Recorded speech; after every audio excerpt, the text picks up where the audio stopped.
मकसद है 25 तारीख को पड़ने वाला लोकसभा चुनाव का वोट।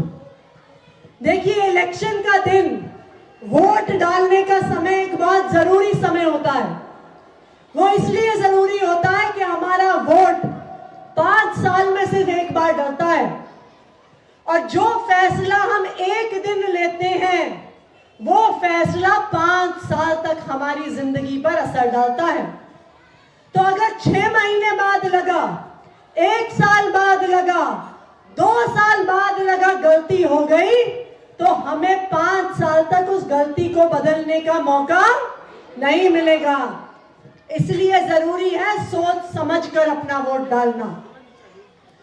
2014 में जब लोकसभा का चुनाव हुआ था, दिल्ली के लोगों ने, देश भर के लोगों ने बहुत उम्मीद से भारतीय जनता पार्टी को वोट डाला था कि शायद महंगाई कम करेंगे, हमारे बच्चों को नौकरियां देंगे। तब तो यह भी कहा था कि 15 लाख रुपया देंगे हमारे बैंक अकाउंट में। तो बड़ी उम्मीद से दिल्ली के लोगों ने और देश के लोगों ने भारतीय जनता पार्टी को वोट डाला। 5 साल बीत गए, महंगाई कम नहीं हुई। 5 साल बीत गए, हमारे बच्चों को नौकरियां नहीं मिली। 5 साल बीत गए, 15 लाख नहीं आए। फिर भी 2019 में लोगों ने सोचा कि चलो इन बेचारों को तो 5 साल ही मिले हैं, एक मौका और दे दो। 2019 में फिर से लोगों ने भारतीय जनता पार्टी को वोट दिया, दिल्ली में भी दिया, देश के संसद के लिए दिया और भारतीय जनता पार्टी की दूसरी बार सरकार बन गई। लेकिन अब तो 10 साल बीत गए हैं। 10 साल के बाद अब तो रिपोर्ट कार्ड लेके आना पड़ेगा ना। बताइए, अब तो रिपोर्ट कार्ड लाना पड़ेगा कि नहीं लाना पड़ेगा? तो आइए उनके रिपोर्ट कार्ड की चर्चा कर लेते हैं। पहला वादा किया था भारतीय जनता पार्टी ने, कहा था बहुत हुई महंगाई की बार, अब की बार मोदी सरकार। अब आप मुझे बता दो, 10 साल में महंगाई घटी है कि बढ़ी है? कोई है जिसको लगता है कम हो गई? सोच लीजिए। वैसे भी महिलाएं बैठी हैं, सारा महंगाई का हिसाब किताब तो उनके पास रहता है, घर का खर्चा जो चलाना होता है। तो ये तो वादा झूठा निकला। दूसरा वादा किया, बहुत हुई बेरोजगारी की मार, अब की बार मोदी सरकार। अब आप मुझे बता दीजिए, यहां पर कोई एक भी ऐसा इंसान बैठा है क्या जिसको मोदी जी ने नौकरी दी हो 10 साल में? कोई पीछे तो नहीं है? कोई यहां पे तो नहीं है? देखो जी, मुझे तो आज तक एक भी इंसान नहीं मिला जिसको मोदी जी ने नौकरी दी है, बल्कि उल्टा किया। दिल्ली में तो रोज रोज नौकरियां छीन रहे हैं।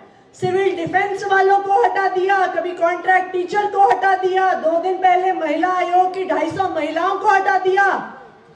खुद तो नौकरी दे नहीं सकते हो, दिल्ली वालों की नौकरी छीनने का काम कर रही है भारतीय जनता पार्टी की सरकार। तो रिपोर्ट कार्ड में इस सब्जेक्ट में भी क्या हो गए? पास हुए, फेल हुए? हाँ बताओ, पास हुए, फेल हो गए। अब तीसरा आ गया। अब 3 में से 2 में तो फेल हो गए। तीसरा वादा था उनका कि सबके बैंक अकाउंट में कितना पैसा देंगे? कितना देंगे? बताइए, आए क्या? किसी के पास तो आए होंगे। अच्छा, 15 लाख छोड़ो, 1 लाख तो आए होंगे। संजय भैया कह रहे हैं 15 पैसे भी नहीं आए। सही कह रहे हैं ना? तो जोरदार तालियां बजा दो संजय भैया के लिए। तो ये बताओ आप, जब हमारा बच्चा स्कूल जाता है, 3 एग्जाम देता है, तीनों में फेल हो जाता है, तो क्या मानते हैं? पास हुआ, फेल? अब तीनों फिर अपने वादों में फेल हो गई भारतीय जनता पार्टी। तो जो बार बार फेल हुआ, जिसने अपने वादे पूरे नहीं किए, इस बार उसको वोट तो नहीं दे दोगे? सोच लो, वोट तो नहीं दे दोगे? देखिए, यही भारतीय जनता पार्टी की परेशानी है। खुद तो अपने वादे पूरे नहीं कर पाते, इसलिए अरविंद केजरीवाल से इतना चिढ़ते हैं, क्योंकि अरविंद केजरीवाल ने दिल्ली वालों को जो हर वादा किया वो वादा पूरा करके दिखाया। इसलिए चिढ़ते हैं अरविंद केजरीवाल से, इसलिए डरते हैं अरविंद केजरीवाल से। अरविंद केजरीवाल जी जब वोट मांगने आए थे पहली बार, कहा था 24 घंटे बिजली देंगे, दी कि नहीं दी? बताइए, पीछे वाले भी बताइए, 24 घंटे बिजली आती है? अच्छा, अब ये भी बता दो, किस किस का बिजली का बिल जीरो आता है? कभी सोचा था? कभी सोचा था ऐसा हो सकता है? तो किसने किया बिजली का बिल जीरो? किसने किया? तो यहाँ पे ज्यादातर लोग नवजीवन कैंप के बैठे हैं। आपको याद होगा केजरीवाल की सरकार आने से पहले, बताओ, कैंप के अंदर पानी की लाइन थी क्या? थी क्या? टैंकर से पानी आता था, लड़कियां और महिलाएं कनस्तर लेके खड़ी रहती थी, रोज झगड़ा होता था नवजीवन कैंप के बाहर, रोज झगड़ा होता था। बताओ, केजरीवाल ने घर घर तक पानी पहुंचाया कि नहीं पहुंचाया? हर घर तक पानी की लाइन पहुंची कि नहीं पहुंची? तो केजरीवाल ने तो वादा पूरा कर दिया। अब ये बताइए, किस किस के बच्चे सरकारी स्कूल में पढ़ते हैं? सबके ही पढ़ते हैं ना? याद है 10 साल पहले कैसे होते थे सरकारी स्कूल? टूटे फूटे टेंट वाले स्कूल, जहां पानी नहीं, टॉयलेट नहीं, क्लासरूम में टीचर नहीं, बैठने के लिए टेबल नहीं। हाँ, पंखे टेढ़े होते थे, बिल्कुल सही बात है नरेंद्र जी। और अब बताइए कैसे है सरकारी स्कूल? कैसे है? लग्जरी स्कूल, 5 स्टार स्कूल है। बताइए, हम गरीबों के बच्चों को अच्छे स्कूल किसने दिए? किसने दिए? किसने दिए? अब यहाँ पे बहुत सारी माताएं और बहनें बैठी हैं, ज्यादातर वही है बैठी हुई ऑडियंस में। डीटीसी बस में कौन कौन जाता है? सब जाती हो?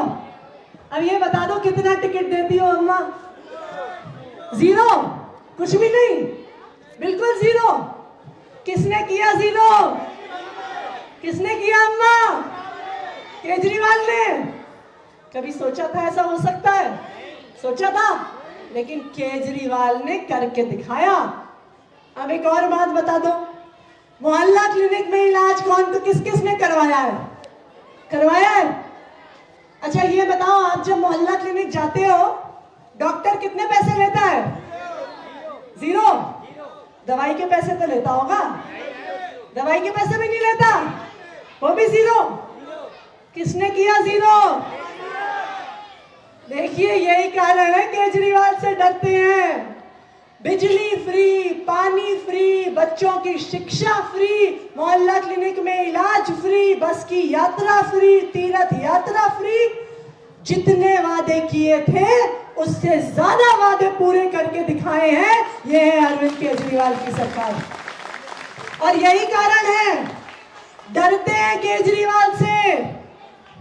इसलिए जिस दिन चुनाव की घोषणा हुई, उसके 4 दिन के अंदर अंदर अरविंद केजरीवाल को गिरफ्तार कर लिया, झूठे मुकदमे में जेल में डाल दिया। देखिए, भारतीय जनता पार्टी की जो सरकार है, उसके पास सारी ताकत है। पुलिस उनके पास है, सीबीआई उनके पास है, ईडी उनके पास है, आजकल तो सारे टीवी चैनल भी उनके पास हैं।